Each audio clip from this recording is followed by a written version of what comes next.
ami, je t'invite à découvrir et à télécharger gratuitement nos e-books spirituels directement sur notre site https://horatio-spiritualdialogue.fr. N'oublie surtout pas l'incontournable ouvrage 200 questions au pasteur Agnella. Chaque mois, nous publions de nouveaux titres spécialement conçus pour t'aider à grandir spirituellement. N'hésite pas à les télécharger et à les partager sans modération. Ces lectures t'apporteront sérénité et inspiration. Au plaisir de te retrouver bientôt sur notre site.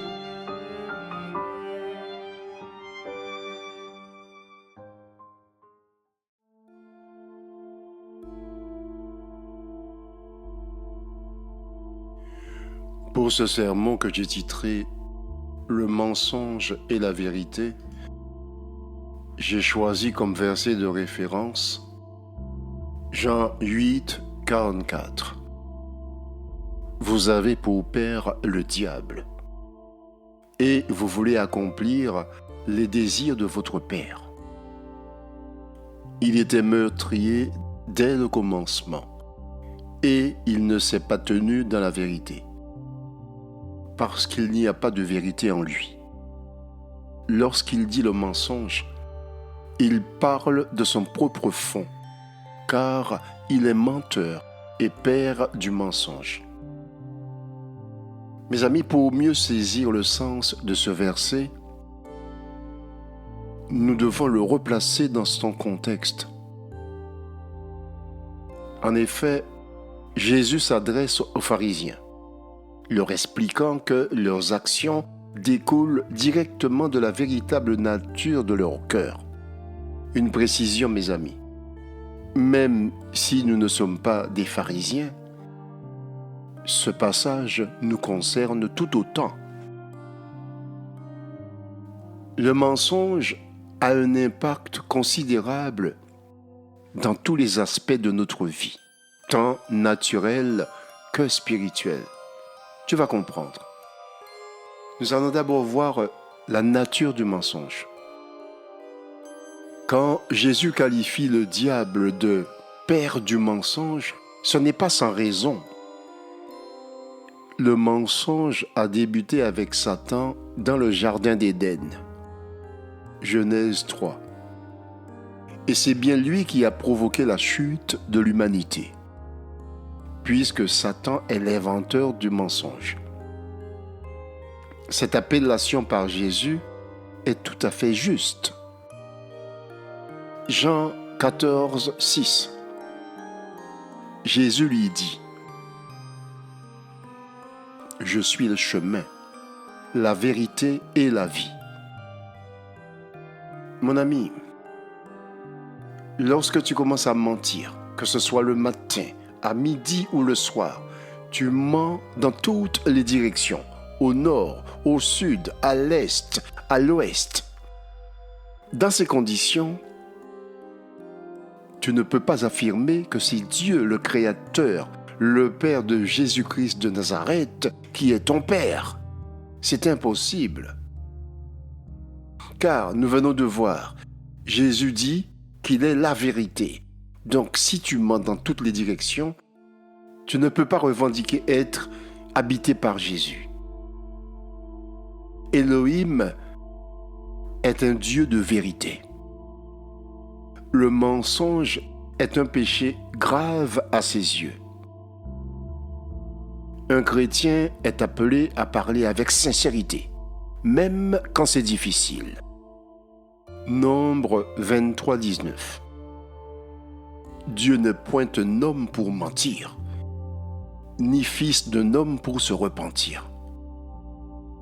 Ce qu'il a dit, ne le ferait-il pas? Ce qu'il a déclaré, ne l'exécutera-t-il pas?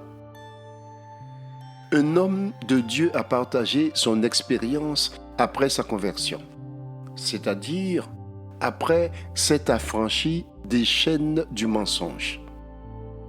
Il a expliqué que, lorsqu'il était encore éloigné du Maître et n'avait pas encore été touché par l'esprit de vérité, il lui était plus facile de mentir que de dire la vérité. Mes amis, ce témoignage est profondément troublant. Si tu penses être dans cette situation, il est grand temps que tu prennes un moment pour réfléchir, parce que Proverbe 12, 22. Les lèvres fausses sont en abomination à l'Éternel, mais ceux qui agissent avec fidélité lui sont agréables. Mon ami, si tu souhaites emprunter le chemin de la croix et suivre le Christ, il te faut renoncer au mensonge et avancer dans la lumière. Ce n'est pas aussi dur que ça, tu verras. Tu dois t'entraîner à reconnaître le mensonge et à résister. Car une promesse nous est faite. Jean 8, 32. Et vous reconnaîtrez la vérité, et la vérité vous affranchira. Observe encore. Jacques 4, 7. Soumettez-vous donc à Dieu, mais résistez au diable, et il fuira loin de vous. Je vais te dire encore quelque chose avant de passer au chapitre suivant. Suis-moi. Mon ami, si tu mens aussi naturellement que tu respires, sache que Jésus ne vit pas en toi. C'est évident.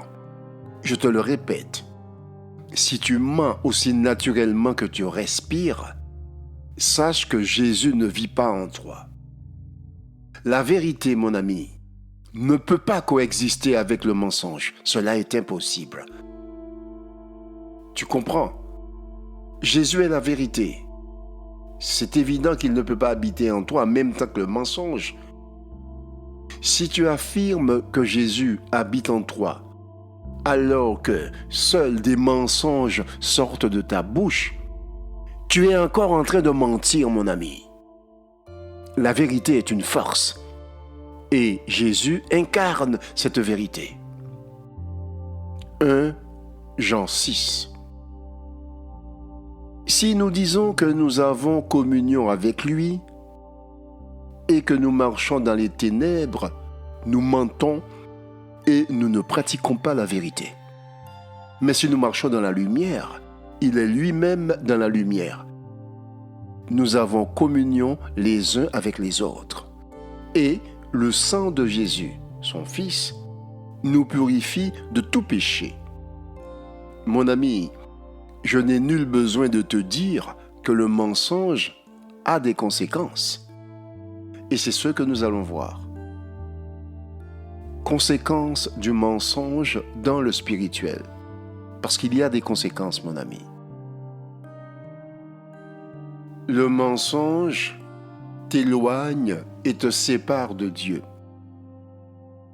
Lorsque nous mentons, nous nous éloignons de Dieu qui est la vérité. Vivre dans le mensonge complique singulièrement l'assistance des habitants des cieux. Vous savez que nous avons des intercesseurs, des anges, des habitants d'en haut qui intercèdent pour nous, qui combattent auprès de nous et qui nous protègent.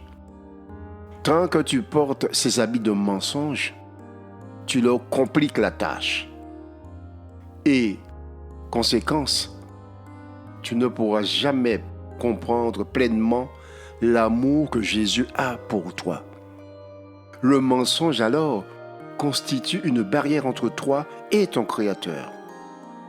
Si tu souhaites établir une relation et communiquer avec Jésus, il te faut abandonner le mensonge. Ésaïe 59, 2. Ce sont vos fautes qui vous séparent de votre Dieu. C'est à cause de vos péchés qu'il s'est détourné de vous pour ne plus vous entendre. Quand tu pratiques le mensonge, tu perds la paix. En vivant dans le mensonge, tu te prives de la paix que Dieu promet à ceux qui marchent dans la vérité. Ton comportement ressemblera à celui d'un suricate. Tu seras toujours dans la crainte. Tu ne connaîtras pas la paix intérieure. Une autre conséquence, tu connaîtras des difficultés à recevoir la vérité et ta foi tout naturellement va s'affaiblir. Le mensonge te rend insensible à la vérité de Dieu. Tu seras alors incapable d'entendre sa voix et de comprendre sa parole. Je te demande de faire un effort pour toucher ce que tu entends en ce moment. Le mensonge agit comme un cancer qui détruit notre confiance en Dieu et en sa parole. En conséquence, toutes les flèches de l'ennemi te transpercent et ta foi diminue au lieu de croître. C'est important, mon ami. En plus de cela, il y a des conséquences éternelles. Enfin, mon ami, si tu persistes dans cette voie du mensonge, tu perdras le bénéfice de tout le travail et des efforts que tu as fournis. Réfère-toi à Apocalypse 21, 8. Lis-le afin de mieux comprendre. Le mensonge a aussi des conséquences dans le naturel. Le mensonge détruit les relations. Lorsque ton entourage découvrira tes mensonges, la confiance disparaîtra. Sans confiance alors, les relations se détériorent. Que ce soit dans le cadre des mariages, des amitiés ou des relations professionnelles. Un mensonge peut engendrer des conflits, des ruptures et des blessures profondes. Cela ne fait aucun doute. Si tu te mets à mentir à tout le monde, mari, femme, amitié, tu vas détruire toutes tes relations. Le mensonge crée de l'isolement. Si tu considères la vérité comme ton pire ennemi et le mensonge comme ton ami, tu risques de te retrouver isolé. Les autres pourraient s'éloigner de toi et tu pourrais faire l'expérience d'une profonde solitude. Mon ami, tu comprends bien que si tu mens tout le temps, ta compagnie devient nauséabonde. Personne ne prendra plaisir à être en ta compagnie. Tu mens tout le temps, mon ami. Personne ne peut collaborer avantageusement avec une personne dont le sport favori, c'est le mensonge. Le mensonge crée de l'anxiété et du stress. Comprends. En fonction de l'ampleur de ton mensonge, tu pourrais te soumettre à une pression psychologique considérable. L'anxiété pourrait s'emparer de toi, alimentée par la peur d'être démasqué. Tu pourrais alors devenir la proie d'une anxiété chronique liée à cette découverte. C'est facile, mon ami. Si tu as couvert tes actes par des mensonges, tu vas vivre dans cette crainte qu'un jour ton mensonge ne soit découvert. Et tu vivras dans l'anxiété et dans le stress. Le mensonge a aussi des conséquences légales. Regarde, tu as fait un faux témoignage ou une fraude, donc un mensonge. Cela peut t'entraîner derrière les barreaux. Le mensonge a aussi un impact sur la réputation. Le mensonge peut nuire à ta réputation. Une fois qu'il est découvert, il sera difficile de rétablir ton image. Mon ami, mes amis, l'objectif de Satan est de nous planter et de nous faire tomber. Pour atteindre ce but, il recourt au mensonge.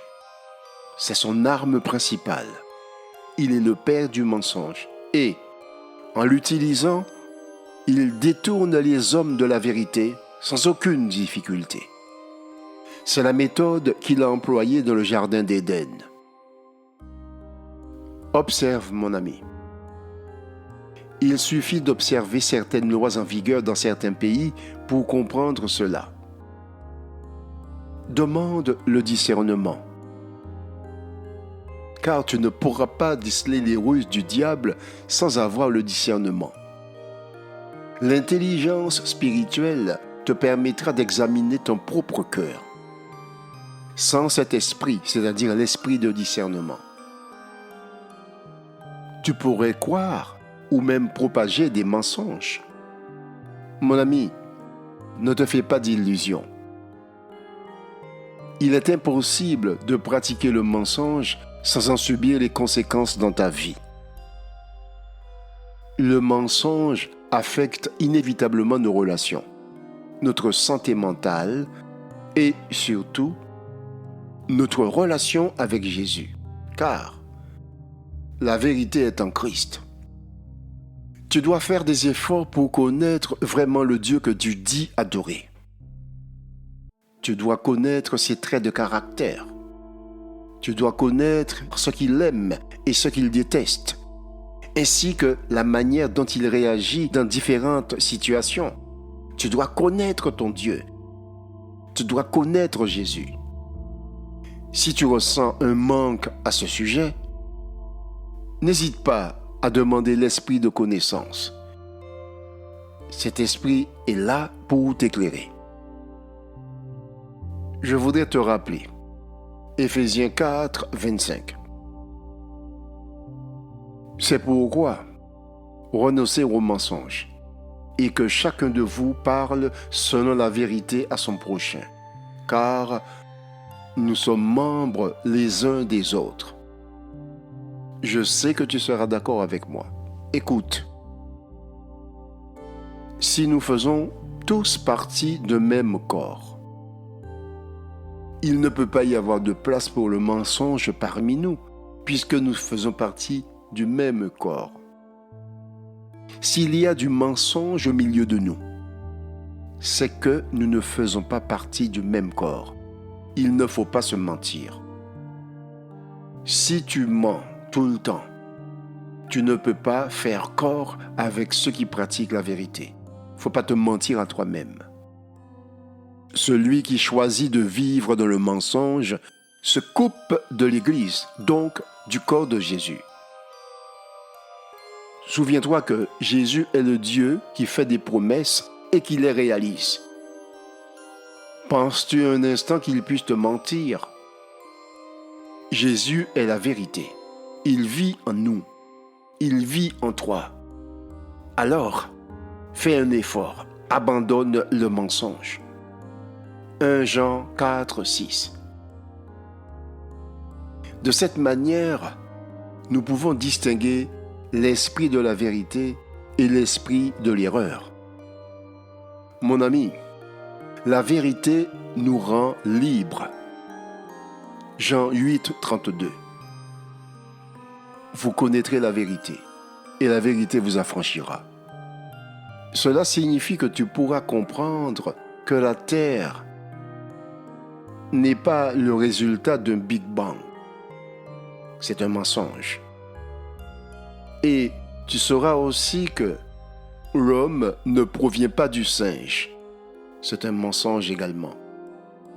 Concernant le fait que l'homme provient du singe, le constat est qu'un grand nombre de singes ont choisi de ne pas devenir humains. Ils ont préféré rester ce qu'ils sont. Ils avaient le choix de migrer vers l'être humain, mais ils sont restés singes. Mes amis, nous avons étudié plusieurs aspects du mensonge en analysant sa nature et ses conséquences, tant sur le plan spirituel que naturel. À présent, nous devons veiller à ne pas en générer nous-mêmes. Que le Dieu de vérité nous éclaire.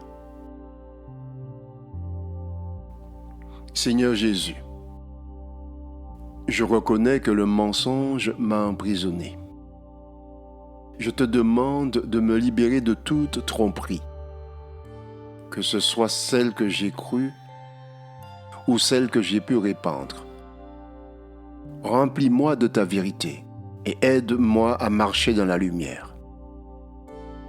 Donne-moi le discernement pour reconnaître les mensonges dans ma vie et le courage de les rejeter. Permets-moi de distinguer l'esprit de la vérité et l'esprit de l'erreur. Que ta vérité me transforme et me guide chaque jour. Amen.